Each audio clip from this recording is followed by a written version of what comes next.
Good evening, everyone, and welcome to another edition of Mic'd Up. Saints preseason football returns to KATC in a couple days when the Black and Gold travel to Baltimore Saturday to take on the Ravens. For a preview, Chris Hagan from Fox 8 in New Orleans joins us. Chris, let's start with the hottest on-the-field topic, which is who will replace Drew Brees at quarterback, Jameis Winston or Taysom Hill? What have you noticed from that battle so far in camp?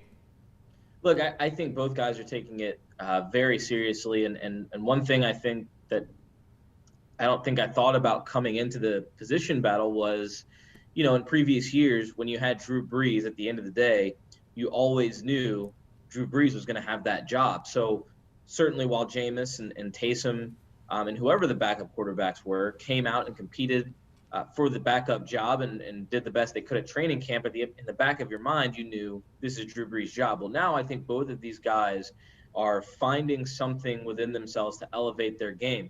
When you hear them talk, they sound like, copies of Drew Brees almost, because he is what success looks like at the Saints quarterback position. What does he preach? Take completions. He preaches making smart decisions with the football, and that's what both of them say repeatedly they are trying to do. As much as you look at, results, when they look at tape, they look at, was that the right decision? Could I get to that decision quicker? And was it an accurate throw? And I think certainly for someone like Jameis Winston, that is important because we know he's got all the physical skills. It's a matter of decision making, and the Saints want to see explosiveness by efficiency. It's Kamara, short pass to Thomas or Callaway, whoever it may be, and then take their shots deep, which now you can do with a Taysom Hill or Jameis Winston. So I think from that standpoint, both of these guys have done all the right things and said all the right things in practice. It's a matter of who can execute that on the field over the next few weeks. Now, outside of quarterback, what battle are you paying the closest attention to? Outside of quarterback, you can't help but look at that secondary.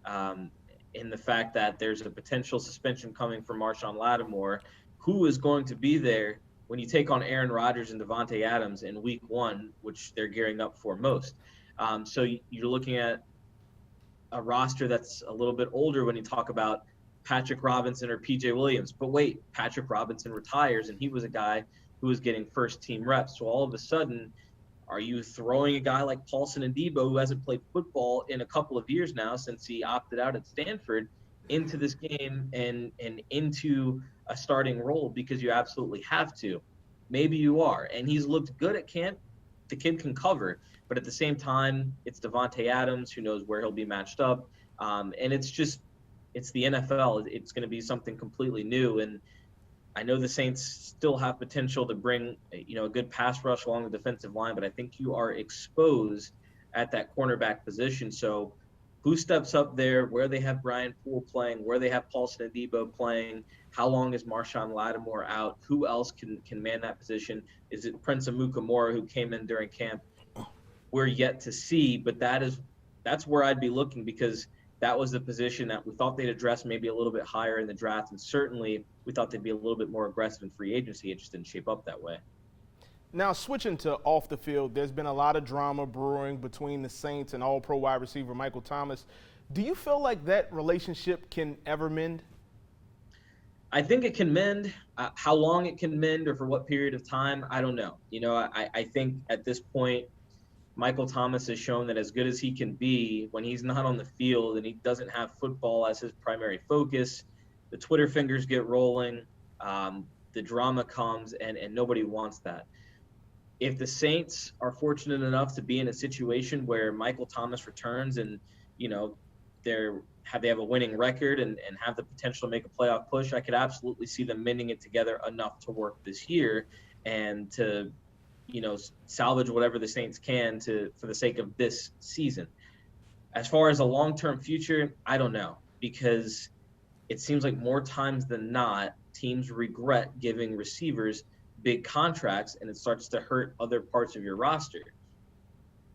The Saints could use a bit of a rebuild at receiver. They could use less money being eaten up at the receiver position. So I think going forward, do they find a way to work things out the best for both parties? Yes, but that might mean Michael Thomas ends up elsewhere. But short term, I think this year they're going to be good enough to get through the season. With so many unknowns going into the season, you mentioned Marshawn Lattimore, you mentioned Michael Thomas. What record or result would constitute a successful season in your opinion? Well, I think there's two answers to that.